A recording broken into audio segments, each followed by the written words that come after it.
কক্সবাজার সমুদ্র সৈকতে বেড়াতে আসা নারী পর্যটকদের ব্যক্তিগত মুহূর্ত গোপনে ধারণ করে সামাজিক যোগাযোগ মাধ্যমে ছড়িয়ে দেওয়ার অভিযোগে টিকটকার মোহাম্মদ ইউনুস মিয়া গ্রেপ্তার হয়েছেন।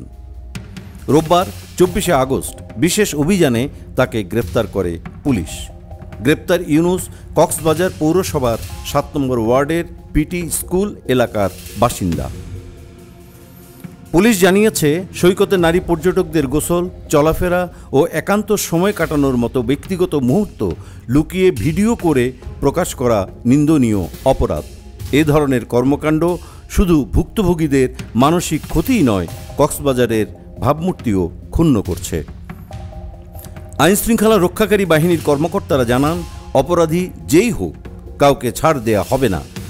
ধাপে ধাপে এই চক্রের সঙ্গে জড়িত সবাইকে আইনের আওতায় আনা হবে।